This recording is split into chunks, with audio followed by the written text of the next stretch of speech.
जय श्री राम। जय श्री नीम करोली बाबा। आप सभी महाराज जी के भक्तों का एक बार फिर से बहुत बहुत स्वागत है एक और नई वीडियो में। तो बिना किसी देरी के चलते हैं आज के वीडियो की ओर। मनुष्य के जीवन में जब भी उसका समय परिवर्तित होता है तो उसके जीवन में समय परिवर्तन अपने साथ बहुत सारी सीख मनुष्य को देता है। एक हारे हुए मनुष्य से हमें बहुत कुछ सीखने को मिलता है, क्योंकि हारे हुए व्यक्ति के पास जीते हुए व्यक्ति से ज्यादा एक्सपीरियंस रहता है और उसके लिए जीत का असली महत्व समझ आता है। जो व्यक्ति अपने जीवन एक्सपीरियंस में या अपनी जर्नी में जो कुछ भी अनुभव करता है वह सीखता है, वही उसे इस जीत के बाद दुनिया से अलग बनाता है एवं वही एक्सपीरियंस उसे दुनिया की सच्चाई सामने लाने में मदद करता है। तो आज की वीडियो में हम उन्हीं सभी तथ्यों के बारे में बात करेंगे और यही अनुभव हमें सफल बनाने में भी मदद करेंगे। और हमारे जीवन में अगर समय हमारे प्रतिकूल हो तो हमें क्या क्या कार्य करने चाहिए जिसके कारण हमारी सफलता में हमें आसानी प्राप्त हो, और हमें अपने समय से कौन कौन सी सीख लेनी चाहिए यह भी आज की वीडियो में हम आपको बताएंगे। तो आज का ये वीडियो बहुत ही लाभकारी होने वाला है, तो वीडियो को आखिर तक अवश्य देखना है और अपने दोस्तों के साथ शेयर अवश्य करना है।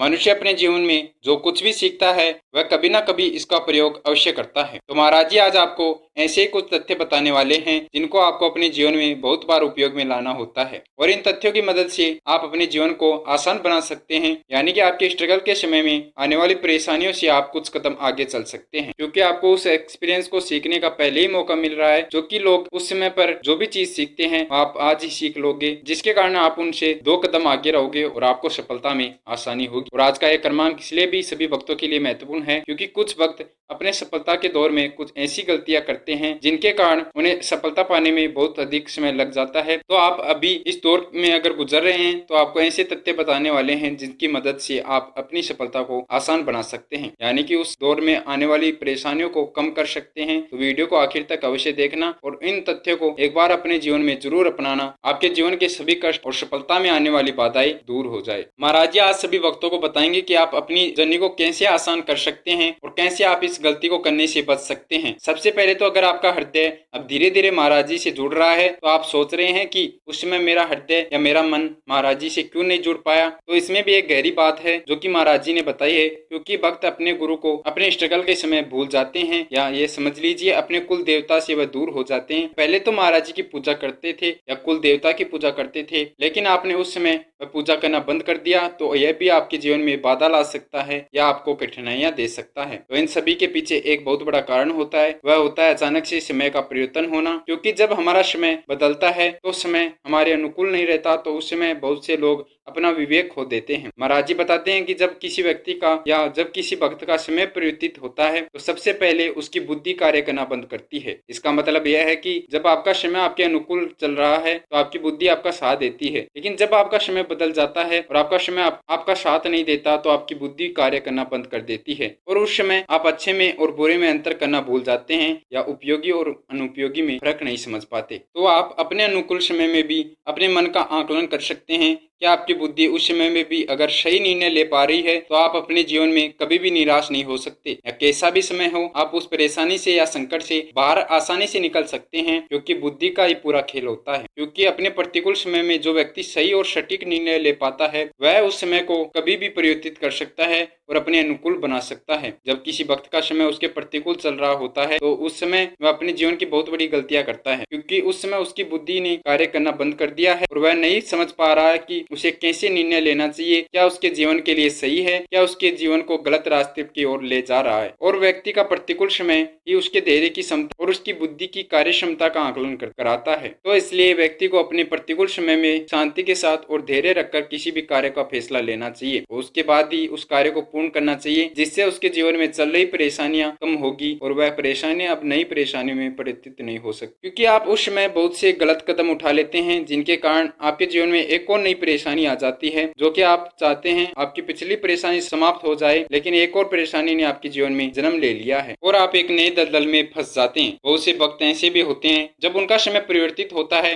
उनके प्रतिकूल हो जाता है तो वह लोग अपने हृदय को कोसने लगते हैं, उन्हें ही उनके लिए गलत ठहराते हैं। जब आपका समय आपके अनुकूल चल रहा था तो आप बोल रहे थे कि आपके ऊपर हमारे ईश्वर की या भगवान की कृपा है, इसी कारण आपका समय इतना अच्छा चल रहा है। और आप जब कष्ट में परिवर्तित होता है तो इस इष्ट को या अपने हृदय को गलत ठहराते हैं। यह तो बहुत बुरी बात है, यह माना जाए तो आप एक बहुत बड़ी गलती कर रहे हैं। कभी भी भक्त का अपने गुरु के प्रति विश्वास कमजोर नहीं होना चाहिए, क्योंकि जैसा विश्वास आप उन पर पहले करते थे वही विश्वास आपको उस समय से मुक्ति दिला विश्वास ही मनुष्य की असली शक्ति है और वही व्यक्ति को ईश्वर से मिलाता है। आपका अपने गुरु के प्रति, अपने आराध्य के प्रति विश्वास बढ़ता रहना चाहिए और जब जब आपका समय प्रतिकूल होता है उस समय आपका विश्वास और अधिक होना चाहिए, जिससे आपको एक नई ऊर्जा प्राप्त होगी, बुरे वक्त से लड़ने की शक्ति प्राप्त होगी। तो व्यक्ति उस समय से लड़ पाएगा और उसे मुक्ति पा सकता है। अगर आप विश्वास में कमजोर होते हैं तो आपको यह सोचना चाहिए, पहले तो क्यों मैंने इन पर विश्वास किया, और अगर विश्वास कर ही लिया है तो आखिर तक मुझे इन पर विश्वास रखना है, क्योंकि मेरे समय में परिवर्तन अब मेरे गुरु या मेरे आराध्य ही कर सकते हैं और मेरी इस समय वही मदद कर सकते हैं। महाराज जी इसमें बताते हैं कि व्यक्ति को अपना गुरु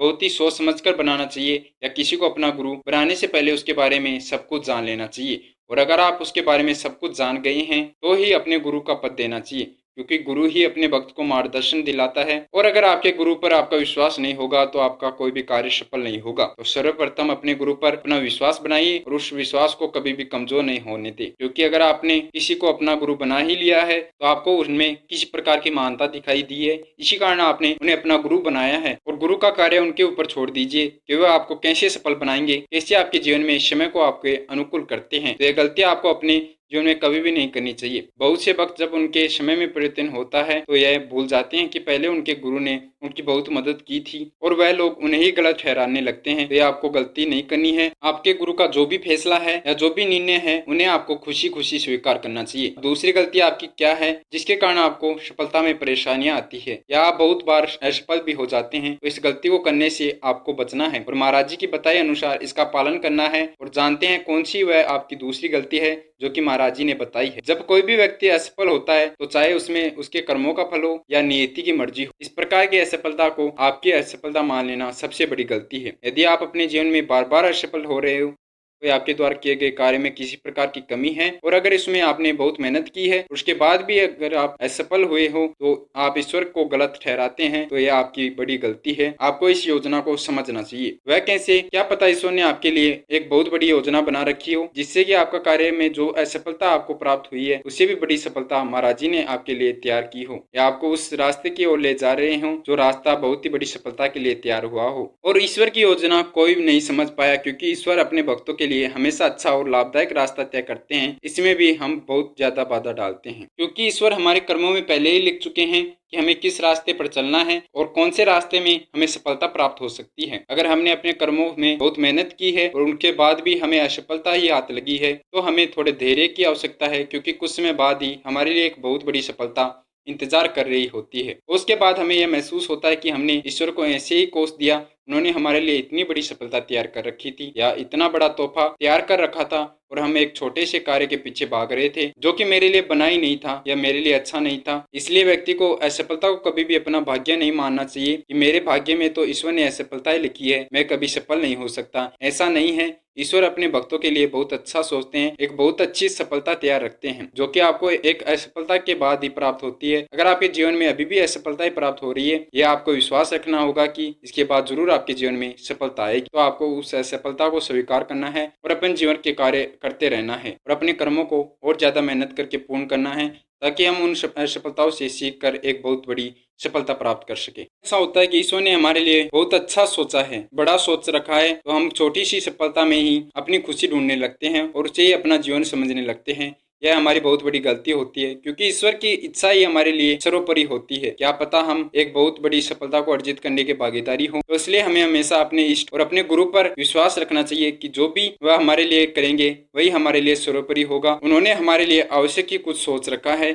और जो भी सोचा है वह बहुत बड़ा है और उसमें समय उसे लग सकता है, लेकिन एक दिन वह सफलता हम पा ही लेंगे। और आपको ईश्वर पर विश्वास रखना चाहिए, तभी आप ईश्वर के द्वारा आपके लिए तय की गई सफलता को प्राप्त कर सकते हैं। आशा करते हैं आज का वीडियो आपके लिए बहुत उपयोगी होगा और आपने इन बातों को अच्छे से समझा भी होगा और इनका पालन भी आप करेंगे। तो मिलते हैं अगली वीडियो में। उससे पहले सभी भक्त इस वीडियो को अपने दोस्तों के साथ शेयर करेंगे और कमेंट में जय श्री राम, जय श्री नीम करोली बाबा अवश्य।